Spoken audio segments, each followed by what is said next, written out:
Thank you so much, Noah, for joining me today, and welcome to Tosh Talks Film. Thank you. Thank you. It's an honor to be here. It's a pleasure. So thank you so much for the opportunity. I'm happy to have you. So, I always start my podcast by either asking my guests one or two questions. If they're a Houston native, I'll ask them what part of Houston they're from, but I know you're from Georgia. So, the other question that I ask my guests is actually, it's not a question. I start off with how I met them, just to kind of warm them up and before we start getting into the podcast. So, Noah, you and I actually met, I think, in March, I want to say, because it was at the River Oaks Theater at the local filmmaker showcase. And I remember it was all women filmmakers. And I think March is Women's History Month. So yeah, I think we met at the March one. Hmm. Mhm. And we both, I guess, didn't have tickets because Yes. we were standing outside Uh-huh. waiting for, I guess, like the overflow or for them to let people Yeah. like the late birds in. Yeah. And then you had started to leave. And I was like, I've been through this before. I said, just hold on a second. They might have extra tickets. And we were able to get in. Yes, yes. So now I know, do not wait till the last minute. Always get your tickets in advance. Yes, yes. Now I want to talk about some big news that's happened here right in Texas in Hmm. the film industry. Senate Bill 22. So Senate Bill 22 increases the amount of money Texas spends to attract film and television productions to the state. It was filed by Houston Republican Senator Joan Huffman, and it would allow the comptroller to deposit $300 million into a new Texas Moving Image Industry Incentive Fund. So basically, it's like a grant program, and I believe Texas will get $300 million every 2 years. I want to say for the next, well, not I want to say, for the next 10 years. So until Yes. 2035. Hmm. So I'm curious to know, like that's huge news for Texas. What was your initial reaction to the news? Yeah, I mean, this is huge because I'm originally from Georgia. My brother's an actor in Georgia, Jerry Mortel. He's been on Walking Dead, National Treasure, and they're always getting all the major productions. And I'm like, man, why are so many Texas stories being shot elsewhere? So this is huge for us because we need this. Texas, a lot of people are moving here. There's a lot of opportunity here. People are nicer here, in my opinion, compared to a lot of the California people I met. So I think it's perfect for the industry for a boom. I think we're entering into a new era where not just Texas-based films are being made here, but just films in general. Huge films will be here. So it brings more competition, and I love that. So I'm so thankful that it was passed. It is an exciting time. I know when I found out, I was just scrolling on LinkedIn and then I saw the news and I was like, wow, this is incredible. Like, I wasn't too sure. I felt like it could go either way. So I was excited to see that, this is happening. I agree with you. Like you said, a lot of people are moving to Texas. And me as an actor, I was even considering should I stay in Texas or should I move somewhere else? Like, should I move to Georgia or should I move to Los Angeles? And now, like, Texas is really, it could be a key player in the film industry. Who Yeah, knows? it definitely will be a key player. Like I have some friends that are in charge of Hill Country Studios, which is going to be a huge studio that's going to be built in San Marcos, and I know that it comes along with a high influx of production coming here. So I think it'll be great for independent filmmakers for big studio films, and I'm so excited about it. Really excited about it. I feel, in my personal opinion, that Houston needs more resources Mhm. because I feel like we are kind of growing and cultivating the Houston film industry. But I really feel like in order for us to really elevate, we just need more resources. We need more education. We need more studios. We need more opportunities to do this work because a lot of Mhm. us, we're not doing it full time. So it's like on the side. So hopefully some of that money will trickle down to Houston and, we can get more resources. Yeah, there's definitely infrastructure is very important. Georgia has infrastructure, Louisiana has infrastructure. So a lot of that starts with the education. I read an article where an educational program that was successful in Georgia, they're actually going to bring that to Texas. I think they recognize the infrastructure is important. And we have a lot of talent here. It's just the education is important to get it up to par to what's needed. So it's happening. I want to talk about some more big news that Yeah. has happened recently.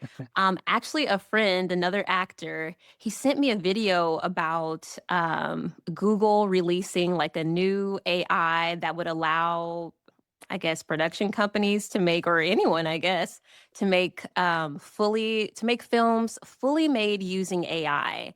So again, as an actor, that is very scary to me. My friend was like, "Well, should we even pursue this anymore? Like, what's happening? The world is crumbling." And so, how do you feel about this news? Yeah, man, I saw the videos. I think it's Google Veo or Veo, however it's pronounced, and I was very impressed because they showed different scenes and the characters looked realistic. I mean, better than CGI I've seen. I mean, it looked very realistic and even the voice and everything. So I can understand as actors, people in the film industry, it's a threat, and unfortunately, I think people will use it as like a crutch, as a replacement for actors and personnel in the industry, but I personally don't like it, but I know it's coming, and this is only the beginning. The technology is going to continue to improve, and we can't ignore that fact. So I think it's okay to use as like a tool, maybe for a concept or as like a storyboard kind of thing, but to use that as a replacement for live people, for actors, and there's something the human experience can never be replaced, I think, in that capacity. So I don't like it, but I know AI is inevitable and it's only going to improve. So we just have to kind of realize how to use it as like an assistant or as a tool, not as a replacement, just like as a supplement, but not as a replacement. So, but yeah, it's crazy. Do you think that it could potentially eliminate jobs? Because it could eliminate directors' jobs, DPs' jobs, actors. What do you think about that?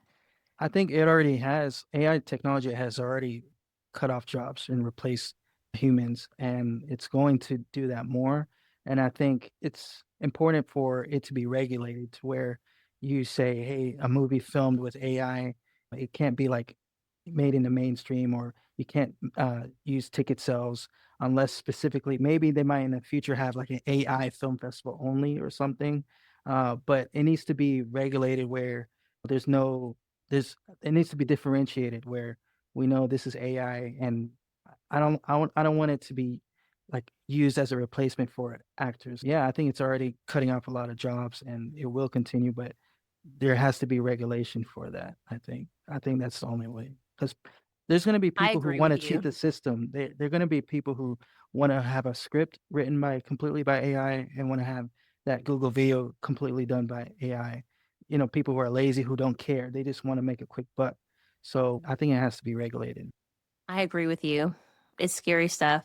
But I mean, Mhm, I know it's coming, but to your point earlier, how can we use it as a tool? Like it's mhm, inevitable, it's coming, it's not mhm, going away, but how mhm. can we get ahead of this and, use it to our advantage Yeah. instead of letting it wipe away stuff? Yeah, yeah, yeah, it's gonna be used. People are gonna use it, so it's just there needs to be a distinction, and it'll be hard because I know in the future, I mean, this is still the beginning. Imagine 10 years from now. It might be hard to distinguish between human and AI. So I don't know what technology there needs to be counter technologies as far as being able to distinct, okay, this we know for sure is AI and this is not, and if it is made with AI, it can't be included like in the Oscar runnings or any other festivals. There needs to be that distinction.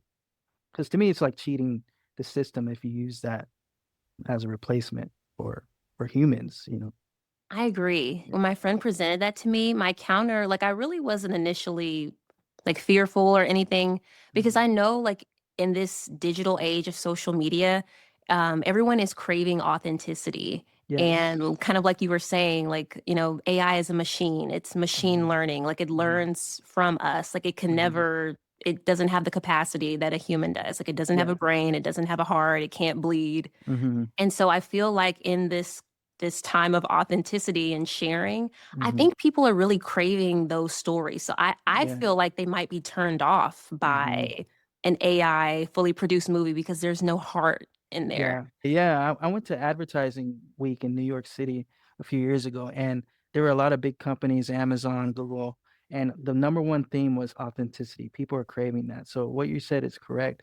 Like you'll see videos that'll go viral, maybe a guy singing a song, but it's viral because it's authentic. People are craving that, especially as time goes on and AI and fake CGI and all this, is going to keep on happening, I think authenticity will be more and more important. I think in the end, the cream will rise to the top, and that's authenticity. So the human element. We shall see. We Yeah. shall see. So now I want to turn the page a little bit and talk more about you. Okay. Well, first I want to know what did you study at Baylor? Yeah, at Baylor, I was a business major. So I studied marketing, economics, and international business. I have 3 degrees. So that's what I studied at Baylor. Your junior year or the summer of your junior year, you got an internship at New Line Cinema, which is like a subsidiary or it's owned by Warner Brothers. But had you always had an interest in film? What made you want to pursue an internship like in a creative industry? I knew, I think since I was little, I've always been a creative person. When I was, I think in kindergarten or first grade, I used to take the motors out of RC cars and put a propeller on them and try to sell them in school. So I've always thought of myself as a creative person. So junior year, I wanted to do a creative type internship. So I had applied to Mattel, Nike, all these different creative industries, and I didn't get any of the internships. So I found an alumni, a Baylor alumni who was working for New Line Cinema, and I said, "Let me just email him." And I emailed him and then sent him my resume and what I've been doing, and he's like, "Yeah, we have an internship program." So normally people don't get paid over there. At that time, it was unpaid, but as a part of like a diversity program, I was getting paid to do an internship. So I moved out there to LA in the summer of my junior year, and I absolutely loved it. So I've always loved film before, but I never thought of myself as a filmmaker. So that's when really the filmmaking bug bit me hard, and it hasn't let go since. I love that. That's so cool. And I love that you just Googled like Baylor alumni Yeah, in that field. And then yeah, it worked out for you. Like how yeah. so I guess it was meant to be. Yeah, yeah, I put in quotations like, Baylor, and then I put in like, film or I just tried different things, and then I saw it was an article. So his name is Todd Deacon, and he was at that time the post-production supervisor of, Lord of the Rings. So, I had never met him before, and he passed my resume along to HR. So, and then I moved out there and was working on different films. So, I saw like some huge films like Rush Hour 3, Hairspray, and I yeah. think I saw that you like were able to go to like some of the rap parties in my research. I saw some of that. How was that Yes. experience? Oh, it was cool working at New Line Cinema. So New Line Cinema used to be independent, and then later on they got bought by Warner Brothers. Like you said, I worked on Rush Hour 3 and Hairspray. Saw Zac Efron come to the office. He was really nice. And then yeah, we I was able to do sound checks for Rush Hour 3 before the movie came in. So just to work with the sound editors was a really cool experience. And I got invited to the rap party. Yeah, no, it was actually the premiere and then the rap party, like you said. So I met Chris Tucker, and he had a little bit of he had some libation, he enjoyed the he was a little gone, but we had a nice conversation because we're from both from Atlanta, and his mom was there, his son, and I saw Jackie Chan from a distance walking. So I met Hiroyuki Sanada, who's on Shogun. He's the lead. So it was a cool experience, and I loved it. And I absolutely wanted to work at New Line Cinema after I finished college, but since they got bought by Warner Brothers, a lot of my coworkers were laid off, so they weren't hiring because of that. So, but it was a cool experience. It sounds like it. I'm like, Yeah, that's like an amazing summer. I'm sure everybody was yeah, jealous of you, like when you came back to school. yeah, yeah. I Sure. mean, They probably yeah, had like office or corporate, I don't know, internships. I'm like, and you got to go to yeah. rap parties, and Yeah, that's yeah. so I cool. didn't expect it. So it just shows like if you don't ask, you don't receive. At least try, because you never know what can happen. I didn't expect that to happen, but I thank God for the opportunity, and it happened, and that really started things in motion. Yeah, you just have to try. For anybody watching this, just try, go for it. I love that. Yeah. Because had I not tried with this podcast, even some opportunities have opened up for me just from starting this platform. So, Nice. like, always just go for it. Just do it. Think Yeah. about it later. You can improve it later, but Mhm. just get it out there. Yeah, yeah, make the effort, and you just never know who could be watching, who could respond, and how it can affect you in your future and totally change the trajectory of your life. So, just go for it. I want to know, well, we kind of touched on it. Like, what did you take away from that experience Mhm, that made you want to move back to Los Angeles? I think you moved to Houston, but mhm. then you went back. So, what was it about that experience that really made you want to move back? Back to Los Angeles? Yes. Yeah, so after finishing that, internship, I finished my last year of university, my senior year at Baylor, and then I saved up in that summer of my senior year after graduation to move back to LA, and the reason why I really wanted to be back is, like it's like when you're at a nice restaurant and you get an appetizer, and the appetizer is just so tasty, and you're like, "Man, I want the full meal, I want the full experience." So that's how it felt, like, I knew out there's more. I had only touch the surface. So I was like, I want to finish school, and I did. And I said, I want to experience more production. I want to be involved. I want to learn as much as I can. So that's why I knew I had to go out there again. So yeah, and I'm glad I did. I'm glad you did too, because now you're in Houston and you have all that knowledge and you can start making incredible stuff here, which you've already started, which we're going to talk about later. Yeah, yeah. So yeah, if you want, I can talk about when I the experience moving back to LA and working for Unsung and things like that. If you want. Yes, yes, Yeah. yes, yes. Let's talk about that. Okay. Yeah, so I moved back out to LA, and then I was working in different productions. I worked as a production assistant for short films and then for music videos. And then during that time, I actually was looking for more work. And then I found out that Will Smith, that his wife Jada, was going to have a film premiere of her movie called The Women. So, and I knew Will Smith would be there. So I was like, I'm going to I'm going to give Will Smith my resume because I need a job and I don't care how famous he is. So I went home, dressed up in a suit, printed out my resume. And there's in LA, there's a Starbucks next to the Fox Westwood Theater, and there's a red carpet and everything. So they gave us tickets, free tickets to go in because they needed to fill the theater. It looks good when the theater's filled.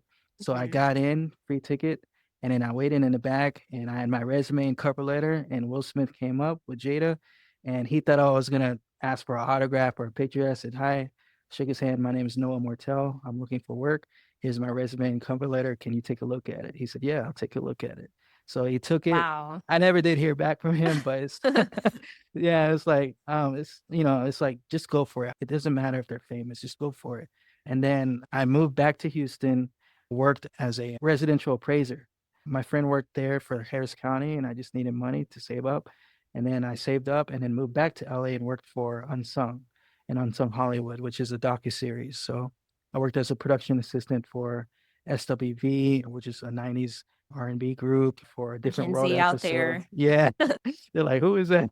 But you'll recognize the song because I've heard on TikTok they're using a lot of the samples of their songs. Mm. Worked for Babyface, met him and John B and Jasmine Guy from A Different World. So a Megan Good episode as well. So it was a cool experience working with different artists and seeing their stories come to life. So they would mail us, send us their old photos, and we would have to scan them and just get a whole documentary put together. That was a great experience as well. I'm sure. Yeah. Now you know how to make a documentary.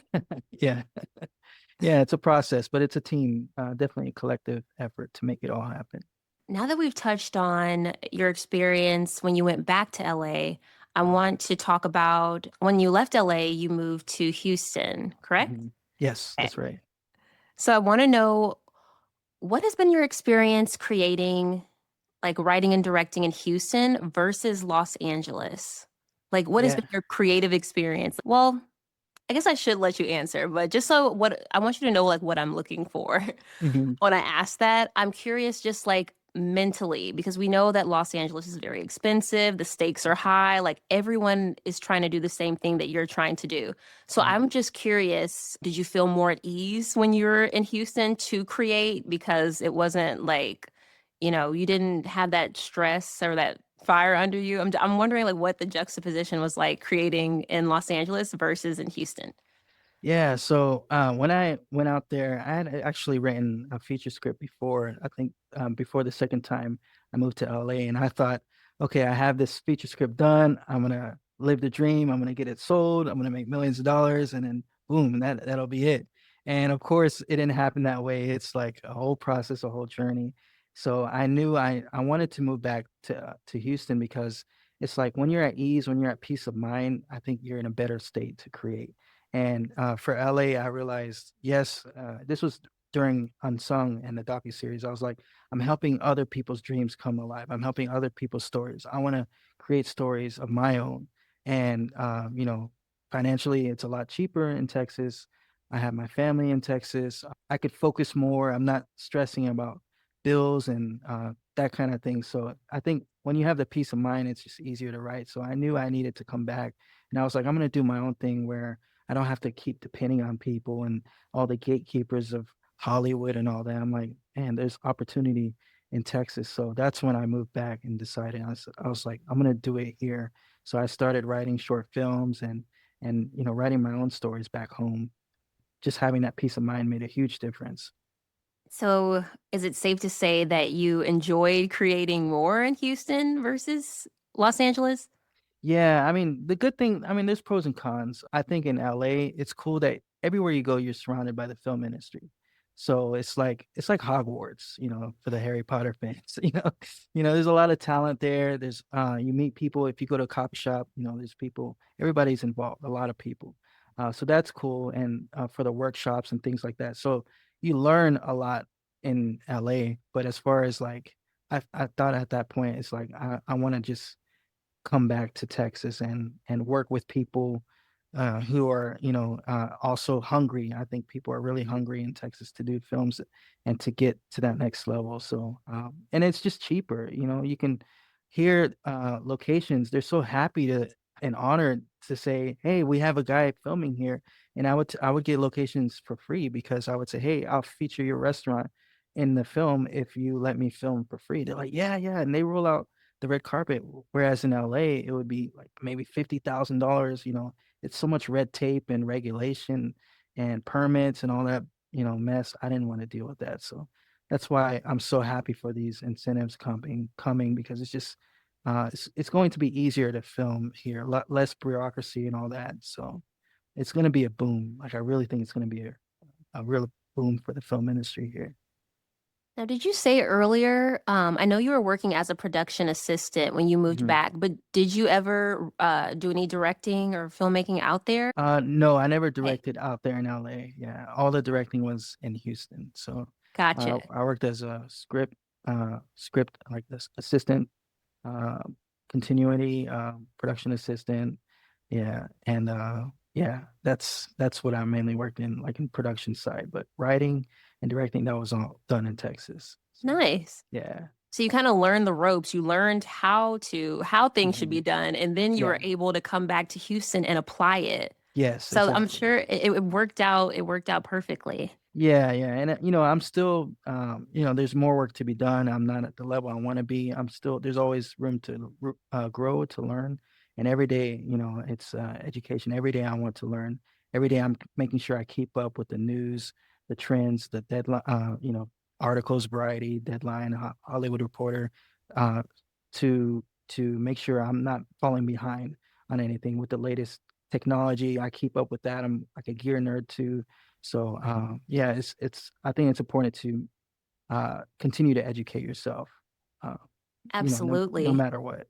So Absolutely. Same for me. I'm following the same people because mhm, for me, like having a podcast, mhm, I'm trying to establish myself as an authority figure mhm, in this space. So mhm, there's just certain things I need to know, like I need to have like in my lexicon in order mhm. to interview people effectively. Yeah, yeah. So I'm constantly studying too. Probably need to do a little bit better, but we're You're trying. doing Trying. great. Yeah, you're doing great.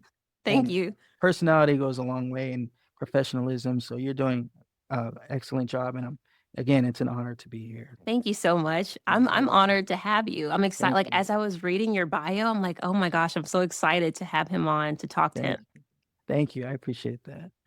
Okay, now let's talk about so we talked about kind of your early days interning when you moved Mhm. back to Houston. You kind of got your sea legs because you knew what you were doing Mhm. after, learning the Mhm. ropes, starting Mhm. from the bottom in Los Angeles. Yeah. Now let's talk about the project you're currently working on, Trading Races. Yeah. Did you just say that? I'm calling the cops. This is so stupid. He's trying to escape. Don't touch me. Hey! Help! He's assaulting me! Help! Help! Help! You just don't know how it is. You know, I wish you could live in my shoes.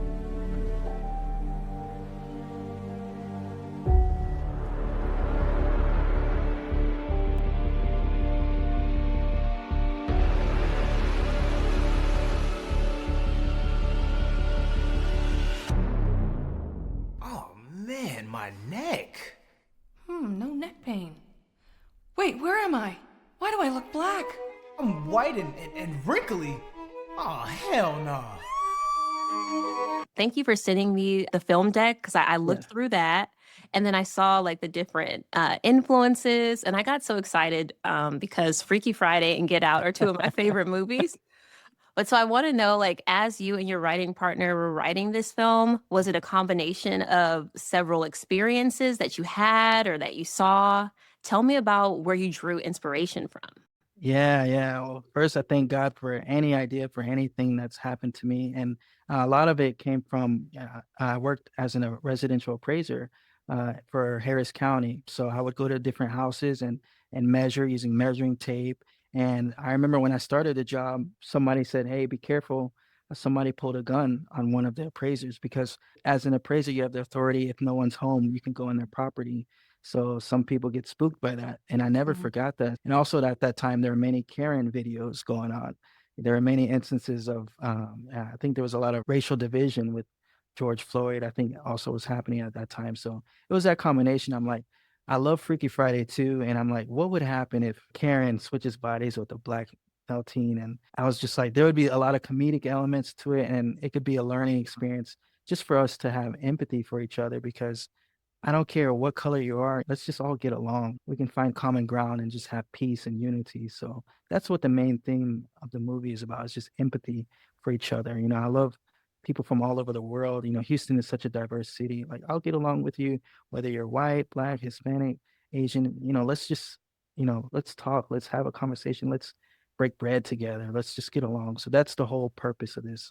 I want to bring people together. I want to start conversations where somebody who could be a Karen or a potential Karen in the making is like, I need to change, let me try to think from the other person's perspective. So that's kind of the genesis of the idea. I love that to start conversation. Mhm. And I read further in your film deck to talk about race is it's a sensitive Yeah. subject. So to Mhm. kind of to talk about it in the medium of film, it makes it a little like less scary. Like and especially if it's funny, like we can all laugh about it and talk about it. We don't have to like have this big formal intimidating conversation. Like it's a really palpable way to talk about like a really sensitive subject. I think that's genius, like to do that. Thank you. Yeah, because you don't want to be like preachy with the message and kind of beat it over the people's head through a movie. And I think comedy is a good way to do that, where you can still get a message or a theme, but in a funny way where people can relate to it. So it's really cool because so I'd written the script before, and then I was like, I need help. I can't do this alone. So I went on LinkedIn and I found a writer. His name's Michael Godecki. He's my co-writer. So we rewrote the script together, and he's white. He's an older white male, and I'm a black guy. So it's really cool how that dynamic, he draws from his experience, I drew from my experiences, and we work together to make the script and rewrite it, and even being considered by a major production company. So it's a cool experience, and I know this can relate to a lot of people and help. I just want to help people, and that's the whole purpose. That brings me to another question that I had. What do you attribute your desire for wanting to help people through your films? Like, what do you attribute that to? Yeah, that's a great question because I just realized media and film and TV, it has such a huge impact on people, from young people to old. It doesn't matter. And nowadays, everybody screens are everywhere. On our phone, on TV, movie theaters, screens are everywhere. So I really want to help people as far as especially the younger generation, not just Black youth. Especially like Black male teens, because I see there's a lot of potential there for us as a people to do better, and that's why I'm glad this protagonist is a Black male teen, because I just think life isn't only about just wanting to become a famous influencer. And the character, his name is Bobby, he wants to become a famous influencer, but at the expense of hating on his family and not appreciating his family, and just wanting validation from everybody. And I just want people to see that he is a good father. That not all Black families have a missing father. I want to change stereotypes. I want to break stereotypes, not just among the Black community, but people of all cultures and backgrounds. There's stories, there's Hispanic stories, there's European stories, that need to be told. So anything can relate to people, and I just want to help people in that way, and especially the youth, and knowing how much media can influence people. I want that to translate from, like, I want to start conversations. I want where people leave a theater to say, "Hey, man, let's talk about this. Let's change. How can we do?" I want people see to question, like, how can I do better? How can I look in the mirror and say, how can I become a better person? Maybe if they have a neighbor that they never talk to because they're a different race, let's go to their house. Let's have a conversation. Maybe there's friends that they see at, maybe they have kids in school, but they only stick to their own people, and they're like, let me go talk to this person who's totally different from me. Let's just start conversation. Why do people always have to be in cliques? So yeah, that's kind of purpose. Film is such a great medium to do that Yeah, because it is universal, yeah, and it's something, um, I guess it evokes a lot of emotion in people, and so yeah. it's just a great conversation starter, and Mhm, it's universal, it's accessible, mhm. so it's very Yeah. cool, really Yeah, cool. and people remember more how they feel compared to what people have said to them. Like, you That's remember how true. you feel. So I want, and in every project I do, to really get emotion out of people, because people will remember that more. When they remember how they felt at the moment. So yeah, yeah, it's so powerful, and I just see a lot of negativity with film and media, and I want to change that tide to more positive content and films. Where do you draw from when you write a screenplay? You did Mhm, kind of touch on it with Trading Races, that you drew mhm, from your experiences at work and things that you saw on TV or in the news. mhm. But I'm curious with even some of your earlier work. Mhm, Like, did you draw on your personal experiences? mhm. I checked out one of your other films, Shy Guy, and so I'm Oh, yeah. wondering, like, where did you get the inspiration from, or where do you typically draw inspiration from, like, when you approach a script?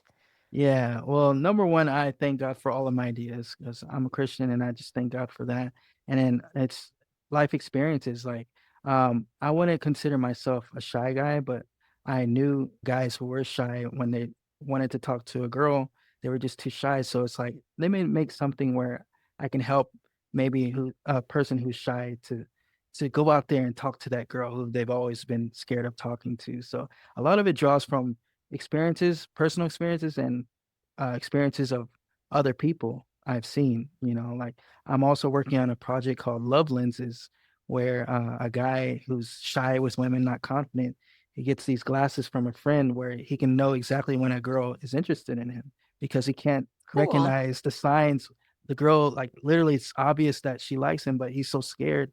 So, but yeah, and that came from when I was playing basketball. There was a guy, two guys were talking, and one friend was like, "Hey, dude, she loves you. She really likes you. Go talk to her." And he was like, "But what if she does this?" He's scared, like, be confident. So I draw from experience, and it all comes from wanting to help people in different ways. So that's where a lot of my stories. So I would say that's kind of what I want to be known for, like having films, high concept films that are relatable and entertaining, but at the end of the day, they have a message that can help people. Because to me, life is short.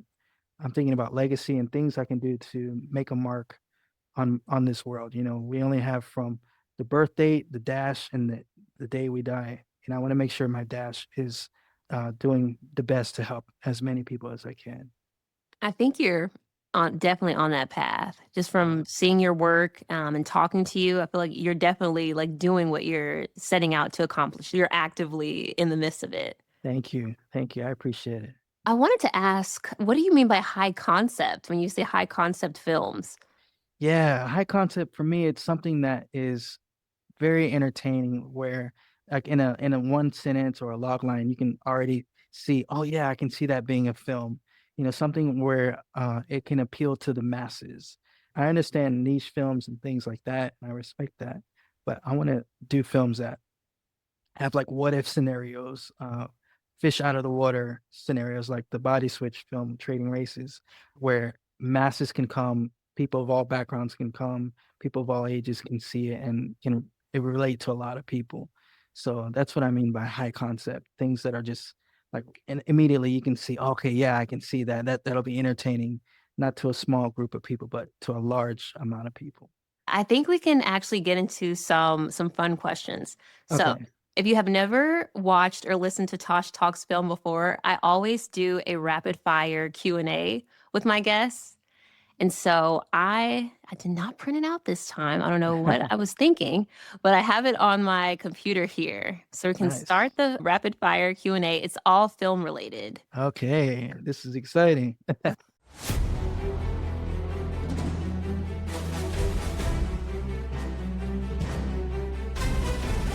So last movie, or I know I said it was film related, but a Mhm. lot of people are like binging shows now. And Yeah, true. shows are can kind of, I don't know, substitute as a film, I guess now with Yeah. streaming. So last movie or series that you watched, that you binged. Uh, well, series that I binged, I started Squid Games the second season, but the last one that I binged was it's a series called I forgot the name. I forgot the name, but my brother told me about it, Describe and it. it's basically where these families they're stuck in a town and they can't get out. And at nighttime, there's these like zombie type people that come out of caves and they try to kill them. But the way to Interesting. protect themselves is by putting like an amulet or something in front of the door. I forgot the name of it, but I finished all three seasons of that. So Mm, waiting on the next season. But yeah, that's the last series I've watched. As far as movie, Sinners was the last movie I saw in the theater. So mm, yeah, I thought it was a cool movie, so, an original. And I met Ryan Coogler in person while I was in LA, and it was after some event, and he spoke to us for like 15 minutes, just talking to us. Anybody was asking questions, so I'm very happy for his success because he's a real down to earth, authentic kind of guy. So I'm so happy for him and what he's doing, and the fact that he got an original movie, not same sequel, and something different. And a lot of people underestimated how well it would do, and it's doing so well in the box office. So I'm very happy for him. So, I'm so proud of him. Like I don't even yeah, know him, and I'm just proud of everything that he's done. yeah, And I yeah, think he acquired the rights to that film. Like he has full rights to that film, yeah. He right? wrote the He does. script. He wrote the script and shopped it around, and it was a bidding war for that project. So he got the best deal. Where, yeah, like you said, he owned in 25 years. I think he'll own the rights uh, totally to it. So it's a new it's a new model for him, and a lot of people are scared of that model, but he deserves it. He's very creative and very original, and he made money, a lot of money for the studio. Yes. Favorite movie snack?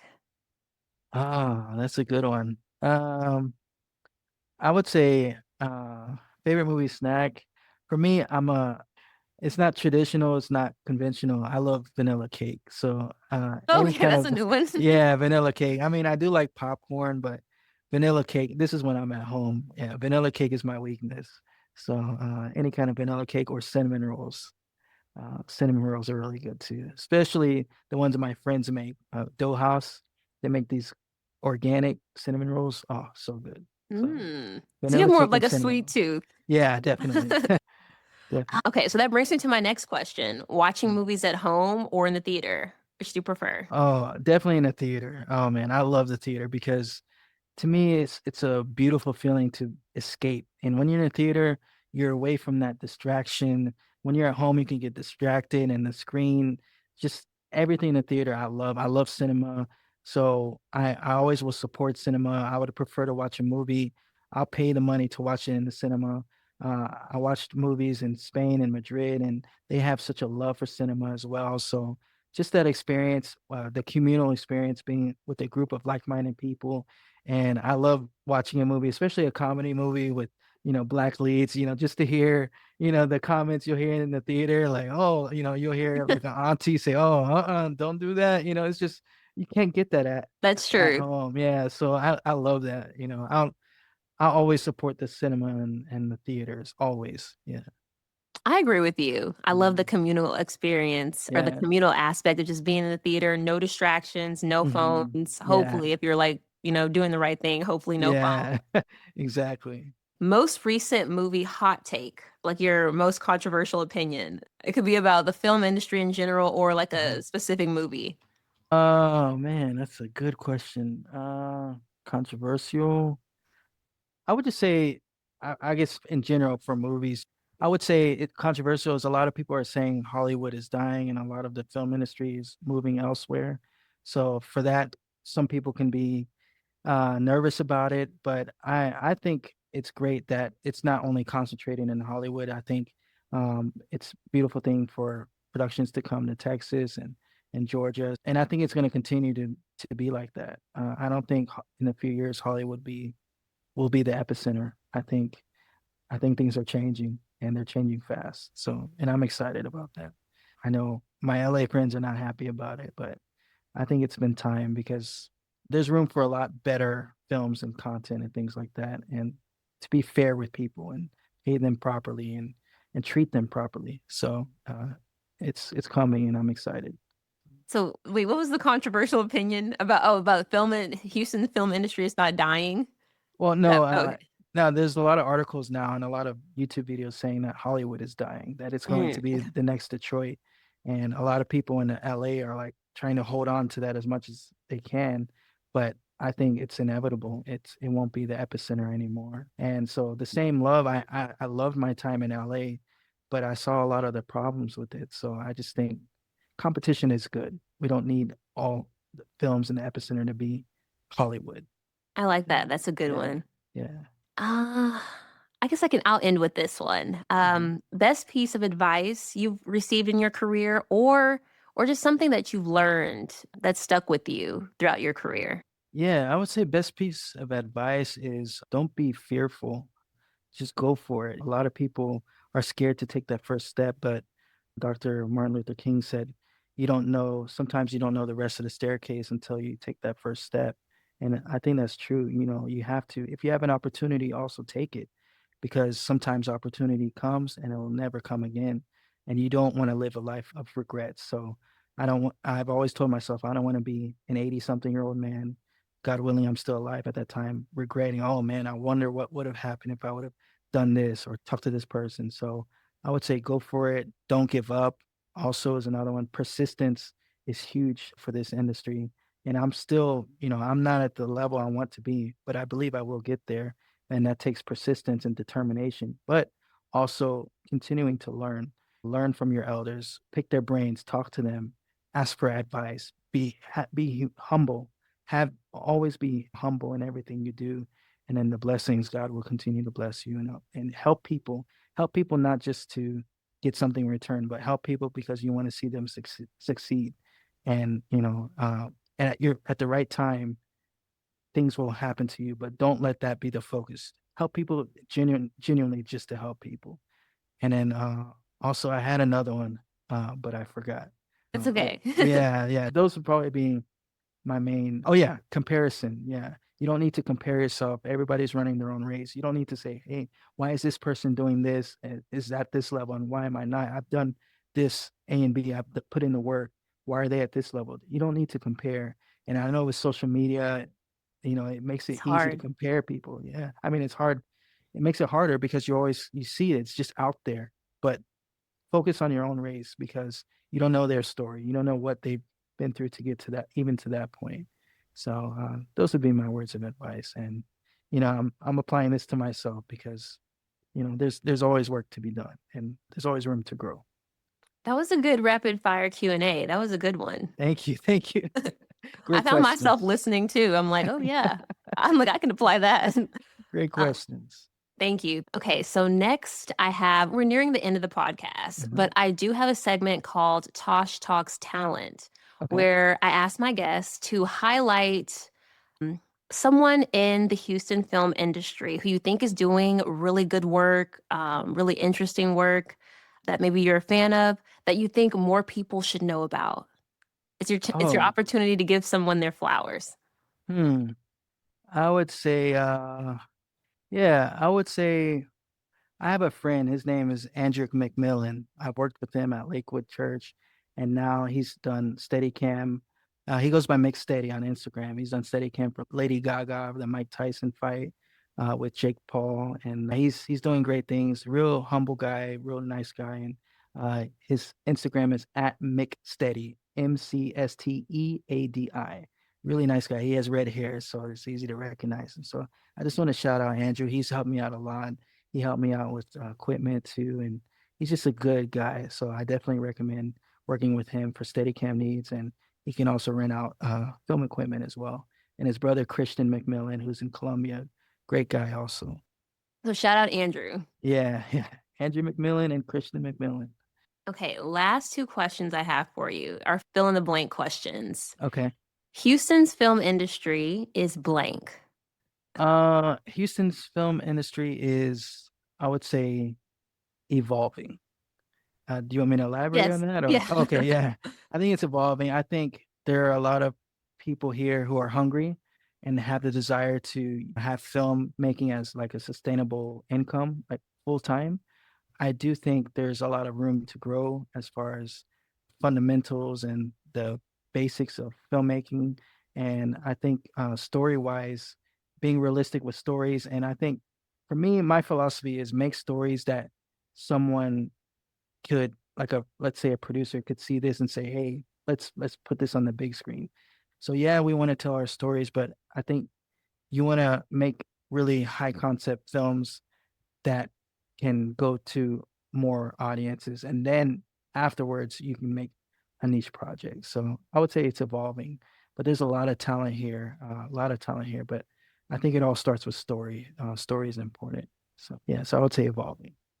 Next question I have for you Mhm. is Houston's film industry needs blank to improve. I would say, You did kind of touch on it, yeah, but yeah. infrastructure. Yeah, I would say infrastructure.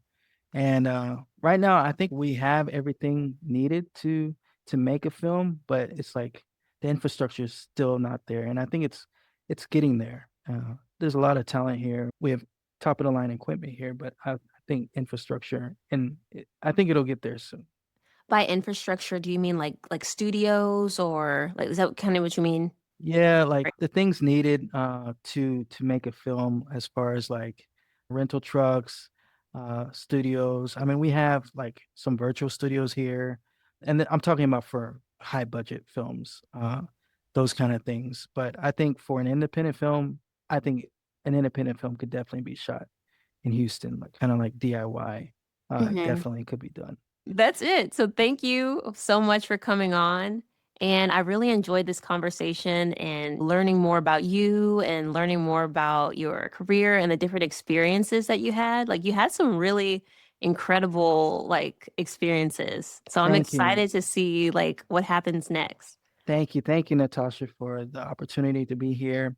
Tosh Talks is it's an amazing platform to be on. I appreciate being here and taking the time out of your schedule to interview me, and I look forward to what's going to happen with you and more people you interview. I'm excited, so continue to follow Tosh Talks Film, and I'm excited to just to continue to spread the word about what you're doing, and it's an honor to be here. So thank you again for the opportunity. It was really cool.